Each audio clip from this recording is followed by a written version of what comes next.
Masturbation பண்றதுனால hair fall ஆகும்னு சொல்றாங்கல்ல ப்ரோ, இது மித்தா இல்ல ஃபேக்டா ப்ரோ? மித்து. மாஸ்டர்பேஷன் பண்றனால ஏன் ஹேர் ஃபால் ஆகும்னு சில பேர் சொல்லி நான் கேட்டிருக்கேன். என்ன சொல்றாங்கன்னா, மாஸ்டர்பேஷன் பண்ணும்போது வெளியேறக்கூடிய அந்த ஸ்பெர்ம் அதுல வந்து நிறைய இந்த புரோட்டீன்ஸ் அதே மாதிரி மினரல்ஸ் இதெல்லாம் வந்து வெளியேறுது. அதெல்லாம் வந்து முடி வளர்ச்சிக்கு அவசியமானது. அது வெளியேறனாலேயே முடி உதிரும் அப்படின்னு சொல்றாங்க. அது அப்படி கிடையாது. அவ்வளோ புரோட்டீன்ஸ் அவ்வளோ மினரல்ஸ் எல்லாம் அதுல வெளியேறாது.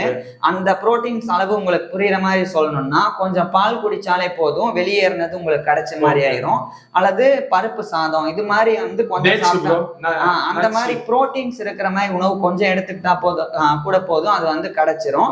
ஆனா ஏற்கனவே சொன்ன மாதிரி ஹேர் ஃபாலுக்கு வந்து நிறைய ரீசன் இருக்கு. Gene, hormonal change, nutrition. So இதெல்லாம் பார்க்காம வெறும் இதனால முடி உதிருது அதனால முடி உதிருதுன்றதெல்லாம் மித்து தான். ஆனா அதுக்காக நான் மாஸ்டர்பேஷனுக்கு சப்போர்ட் பண்ணல. ஆமா, நான் சொல்றது என்னன்னா, இது பண்ண முடி உதிரும்ன்றது நேரடியா டைரக்டா இதுக்குண்டான சயின்டிபிக் எவிடன்ஸே கிடையாது. மாஸ்டர்பேஷன் பண்ணனால முடி உதிரும் அப்படின்றதுக்கெல்லாம்